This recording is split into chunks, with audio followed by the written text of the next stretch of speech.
예, 안녕하세요, 여러분. 건전 모임의 동백입니다. 반갑습니다. 이번 시간에는 우리 감전보호와 이 감전보호를 어떻게 좀 실무적으로 풀어갈 수 있을지, 우리 흔히들 뭐 다른 영상이라든지 교육자를 보면 주로 감전보호는 이렇다. 감전보호는 어떤 식으로 구성한다. 이렇게 조금 이론적으로만 나왔지, 이를 이제 실무에 적용하기가 굉장히 난해하더라고요. 제가 해보니까. 그리고 또 지금까지 우리가 뭐 설계라든지 시공이라든지 이런 걸 이제 하면서 주로 이제 감전에 대한 보호는 보통 두 가지로만 생각했죠. 접지, 그리고 누전 차단기.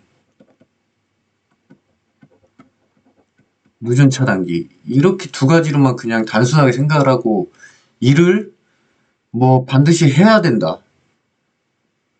어떻게 이걸 왜 해야 되는지 입증이라든지 이거를 뭐 안 해도 되는 조건이라든지 이런 걸 생각해 보지는 않았죠, 사실 현실적으로. 주로 저희의 주 포커싱은 MCCB 요거에 있었죠, 현실적으로. 그래서 감전을 많이 간과했던 부분이고, 하지만 이제 KC가 시행되면서 IC에서도 감전을 사실 제일 중요하게 봅니다. 이 사항을 KC에서 그대로 받아들였기 때문에 굉장히 감전이라는 게 중요하고 많이 어려운 부분이기 때문에 한번 여러분들과 시간을 가져보려고 영상을 준비했습니다. 그러면 시작하도록 하겠습니다. 우선 지난 MCCB 영상에서도 말씀드렸듯이 우리가 MCCB는 주로 이제 과전류에 대한 보호, 그래서 요걸 이제 과부하와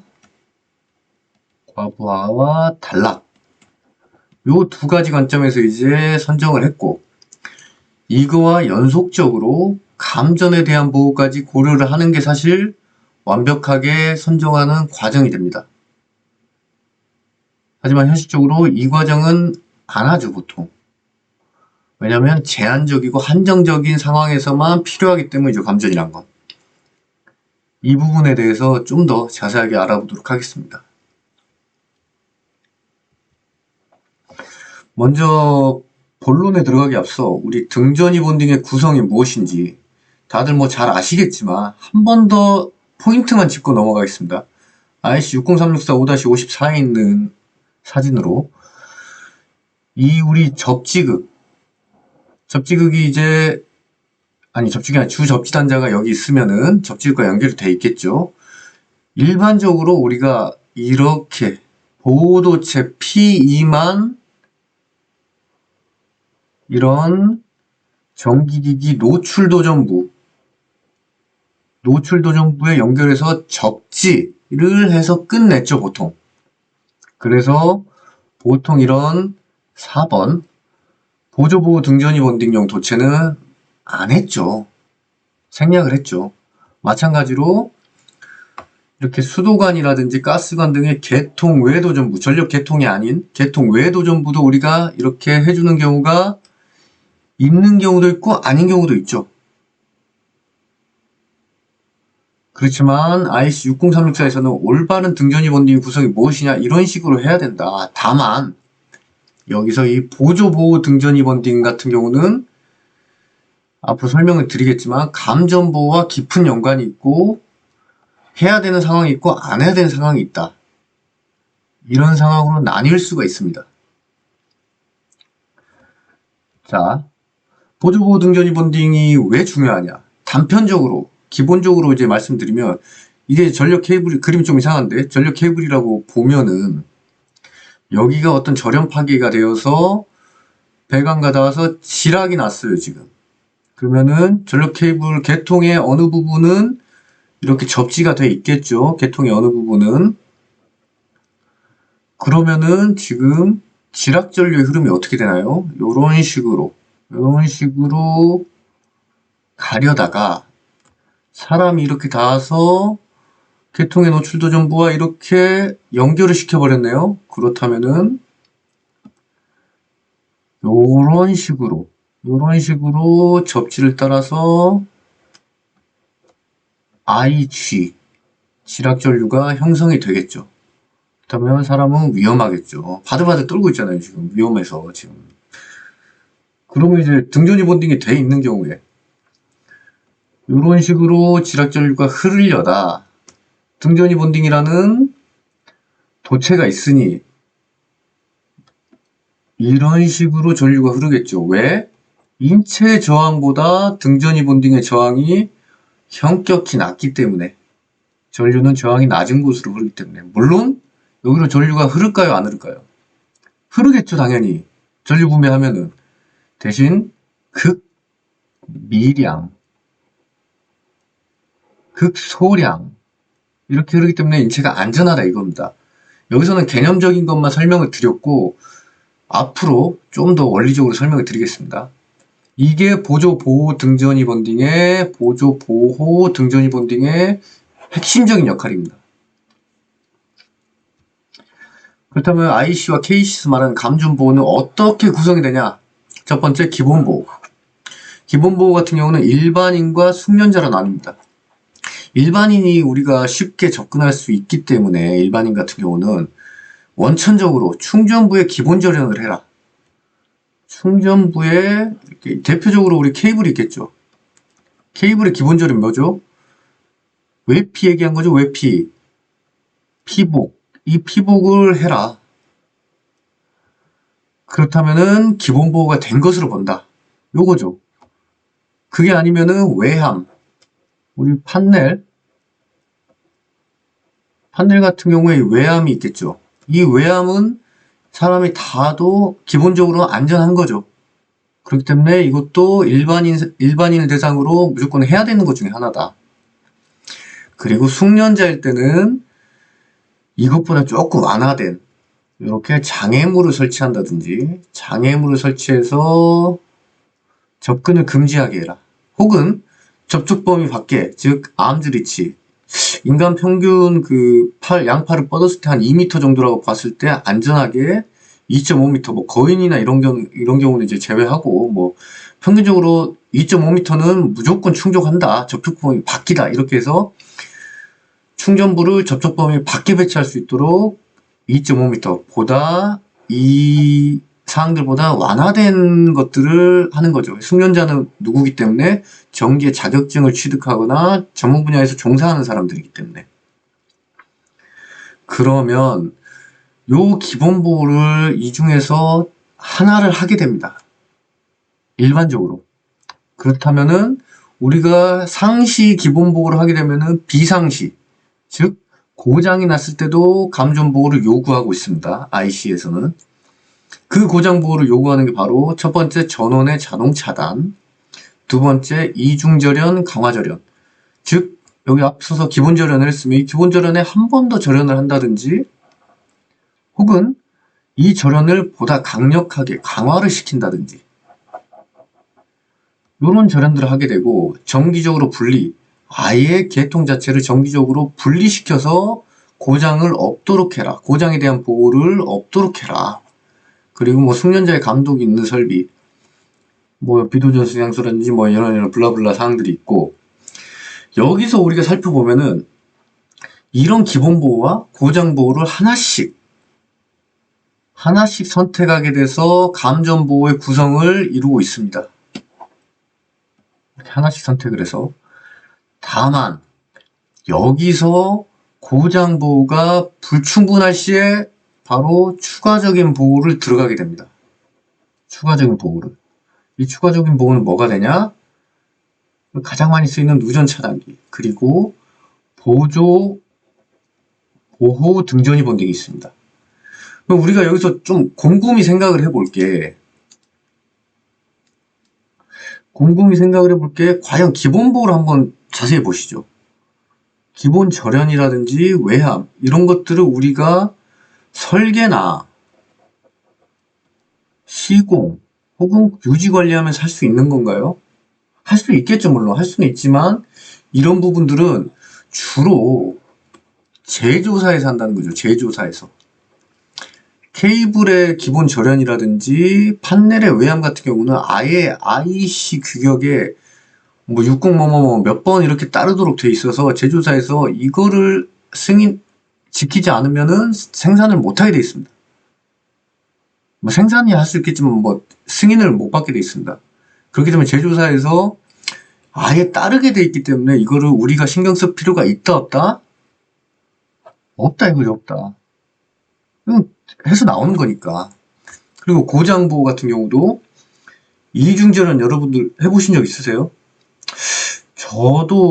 저는 여지껏 뭐 플랜트 쪽 쭉 하면서 이중절연 강화절연 거의 뭐 본 적이 없습니다. 이 부분을 해서 고장보호를 한다? 거의 현실적으로 불가능한 얘기고, 정기적 분리 같은 경우는 이렇게 단순 분리에 변압기를 써가지고 각 회로별로 단순 분리를 하는 건데 이 비용이 더 들어요. 이것도 현실적으로 거의 불가능한 거고, 뭐 숙련자 이런 것도 다 대부분 불가능하다는 경우죠. 비도진생산소 절연 물질로 어떻게 다 이걸 하겠습니까? 그렇기 때문에 우리가 현실적으로 이 전원의 자동 차단이 가장 많이 쓰이고 현실적인 방법이다. 그래서 이번 시간에서는 감전 보호에 대해서는 다 차치하고 이 전원의 자동 차단 그리고 요거에 보완할 수 있는 추가적인 보호에 대해서 알아보도록 할 겁니다. 어떻게 실무적으로 어떻게 적용을 해야 되는 건지. 다만 여기 나와 있는 엑스트라 로우 볼티지라는 특별 저압에 의한 보호는 요거는 먼저 말씀드리면 AC 50V와 DC 120V입니다. 정상적인 상황에서입니다. 이런 상황에서는 기본 보호만 해도 되고 고장 보호는 하지 않아도 된다. 이런 조건이 있습니다. 이런 부분에 대해서 이제 현실적으로 우리가 DC 120V 이하 쓰는 같은 경우는 뭐 산업계통에서는 뭐 소방, 통신, 뭐 통신 중에서 뭐 페이징 설비, 텔랜, 뭐 CCTV, 뭐 시큐리티 설비 이런 것들이 있겠죠. 아니면 개장에 뭐 DCS 이런 경우들. 이런 경우는 딱히 우리가 신경 쓴다는 개념이 아니기 때문에 그냥 이런 게 있다 인지하고 넘어갈 수 있기 때문에 넘어가면서 중간중간 나오면 설명을 드리도록 하겠습니다. 자, IC 60449에 보면은 바로 이런 교류 전압 밴드가 있습니다. 밴드 1에 보면은 우리 50V 미만으로 순간 전압이든 대지 전압이 이렇게 제한을 하고 있죠. 요거를 밴드 1으로 보고 이걸 바로 엑스트라 로우 볼티지, 특별 저압, 안전 저압 이 상태에서는 안전하다고 보고 있습니다.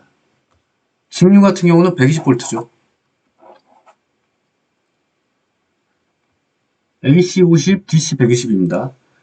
이 부분에 대해서 이거를 그대로 인용해서 61200으로 가면은 여기서는 허용 접촉 전압, 사람이 어떤 노출 도전부를 접촉을 했을 때 허용 가능한 접촉 전압을 50V로 보고 있습니다. 교류. 직류는 120V. 앞에 교류 전압 밴드를 그대로 인용을 한 거죠.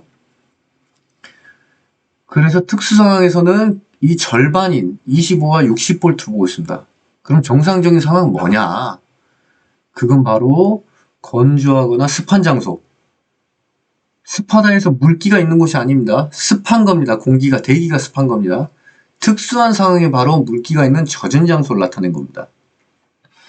이때 임피던스가 바로 인체는 1000옴이 넘는 1000옴에다가 0.5랑 계수가 붙어서 ZT 5%, 즉 인구 5%가 초과하지 않는 총 신체 임피던스, 즉 보편적인 수치를 적용한 값이 바로 인체 임피던스가 됩니다. 특수 상황에서는 이 임피던스가 5분의 1인 200옴 이하로 떨어지게 됩니다. 그래서 이를 환산을 해서 계산을 해보면은 허용접촉 전압의 한계는 50V고 25V가 된다. 이렇게 나오는 겁니다. 이를 적용한 것이 바로 정상 상황에서 최대 차단 시간, 이 테이블이 됩니다. 이 테이블은 61200-413에 있는 테이블로 바로 아까 말씀드렸던 이 예상 접촉 전압별로 인체 임피던스, 이를 통해서 인체 통과 전류가 몇인지 이렇게 테이블화 시켰습니다. 중요한 거는 이걸 알고자 하는 게 아니라 중요한 거는 우리가 안전하게 인체 통과시키려면은 얼마 만에 차단기를 차단시켜야 되냐. 그래야 우리가 살 수 있다, 사람들이. 그래서 최대 차단 시간을 이렇게 규정하고 있습니다. IC에서는 이렇게까지밖에 테이블이 없고, 이 인체 통과 전기량이 여기 붙어 있는데, 뭐 전류량이겠죠, 따지면. 이 차단 시간별로 통과 전류를 환산해 보니 바로 이 정도의 미리암페어가 나온다. 즉 접촉 전압 75V에 인체장이 이럴 때는 차단 시간을 0.6초 만에 끊어줘야지 인체 통과 전류량을 27.6mA로 제한할 수 있다. 이런 의미입니다. 쭉 보시면은 뭐 정상 상황에서든 여기 특수 상황에서도 마찬가지로 인체 통과 전기량을 무조건 30mA 이하로 제한하고 있습니다. 많이 들어보셨죠? 30mA. 뭐죠? 심장 발작을 일으킬 수 있는 심실 세동전류의 기준점이 되는 거죠. 30mA. 우리가 흔히 하는 인터넷에 떠도는 뭐 이런 심실 세동전류 뭐 30mA, 뭐 어딘데 50mA 이런 것도 나오는데 이게 전부 다 IC에서 기반이 된 겁니다, 여러분.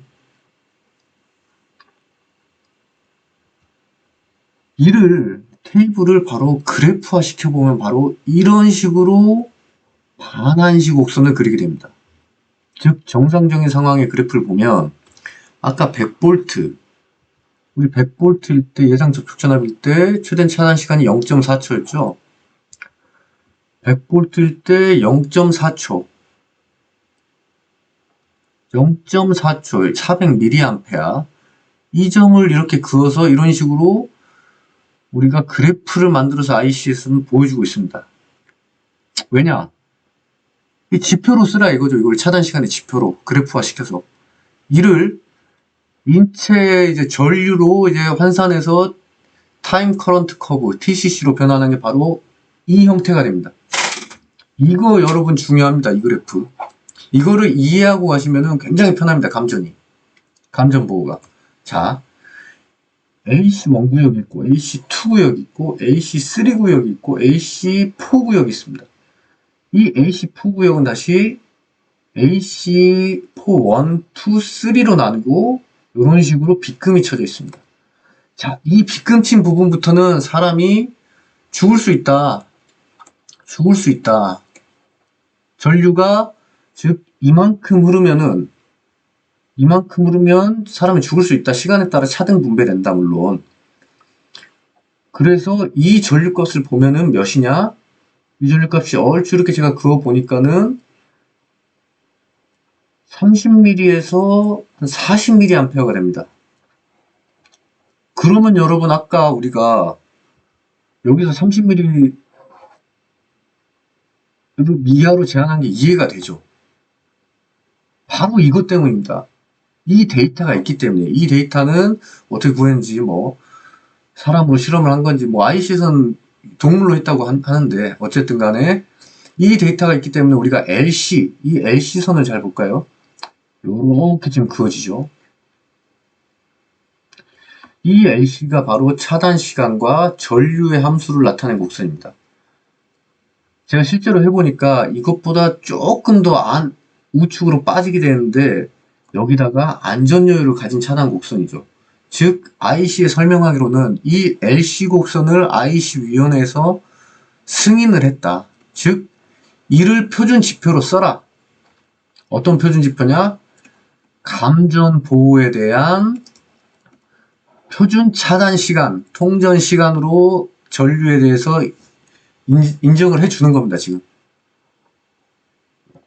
자, 이를 좀 더 예쁘게 보려면 바로 이 그래프를 가져왔는데 한번 몇 가지만 볼까요? AC1 구역 전류가 0.5mA 이하에서는 감지는 가능하나 우리가 놀라는 반응은 없다. 근데 뭐 쭉쭉쭉 가서 AC3을 보면 이때부터는 이제 근육 수축이 오고 호흡이 곤란해진다.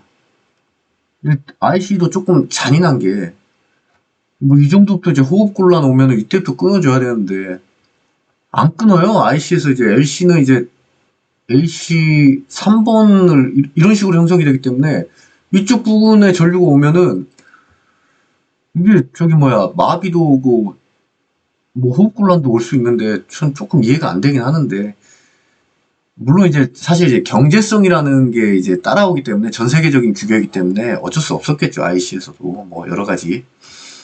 그래서 AC 4.1, AC 4.2, AC 4.3 이 부분부터는 이제 심시세동 실질적으로 심장 마비가 올 수 있는 환경이 조성된다는 거죠. 그래서 요 정도로 LC 곡선을 만들어준다. 이겁니다. 가만히 보면은 여러분, 지난 저희가 이제 MCCB 대해서 설명을 드렸을 때 좀 유사한 곡선이지 않나요?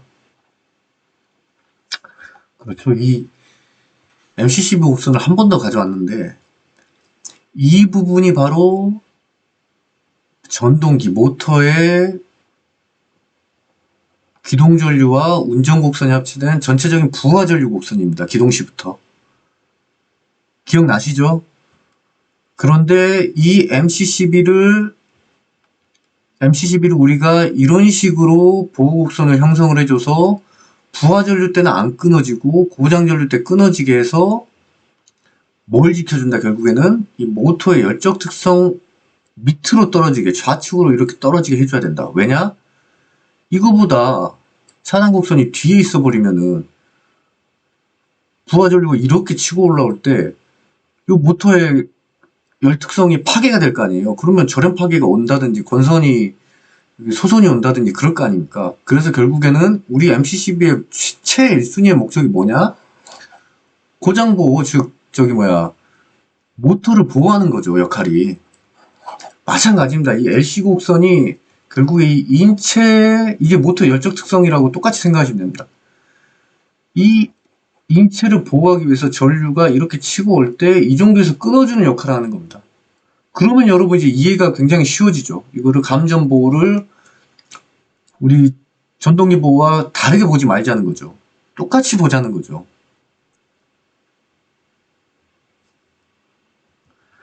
그렇다면은 지금 이 위의 것들을 기반으로 IC 60364 4-41에 가면은 각 접지 계통별로 여기 최대 차단 시간을 정리를 해놨습니다. 즉 공칭전압이 얼마냐에 따라서 계통은 뭐냐에 따라서 TT와 TN으로 이렇게 시간별로 분리해뒀습니다. 그래서 우리는 결국 접지 계통별로 이 테이블을 이용하면 되는 겁니다. 위의 것들은 이제 원리적인 측면이고 이 테이블이 이제 가장 큰 지표가 됩니다. 몇 개 볼까요? 우리가 가장 많이 쓰는 220V는 여기죠. 가정에서 쓰는 220V는 TN을 준용할 때는 0.4초 만에 끊어줘야 되고 TT는 0.2초 만에 끊어줘야 되고 32A 이하일 때 32A를 초과할 때는 몇 암페어다? 몇 초다? 5초다. 이상하죠? 32A보다 큰데 5초다? 더 전류 늦게 끊어준다? 위험한데 더 늦게 끊어준다. 전류가 크면 위험하잖아요. 왜 그럴까요? 32A 이하에서는 우리가 주로 휴대용 기기라든지 사람이 쉽게 접근하는 가정용 기기들이 많기 때문이에요. 가정용이. 예를 들어서 뭐 드라이라든지 뭐 가정용품, 뭐 노트북이 있을 수도 있고, 뭐 충전기라든지 이런 것들이 있기 때문에 훨씬 일반인들이 많이 접촉하기 있기 때문에 32A 이하는 제한을 한다는 거예요. 이렇게 엄격하게. 그렇지만 32A를 초과했을 경우에는 주로 산업용 기기라든지 아니면은 뭐 필드에 고정된 기기, 큰 전동기라든지 뭐 주로 대부분이 이런 것이기 때문에 이거에 대해서 5초로 규정을 한다. TT는 1초.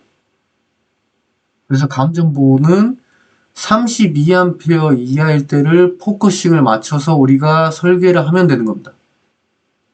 이해가 되셨죠? 자, 그렇다면 이제 마지막으로 보조보호 등전이 본딩의 개념을 앞서 설명을 드렸는데 이게 왜 중요하냐? 자, 보조보호 등전이 본딩의 대상은 전원자동 차단. 우리가 지금까지 이게 말한 게 다 전원자동 차단을 위한 겁니다. 전원자동 차단 시간이죠, 지금. 전원자동 차단에서 감전보호 방식에서 고장 시 자동 차단 시간이 여기서 요구하는 계통별 차단 시간을 초과한 경우에는 써야 된다. 즉,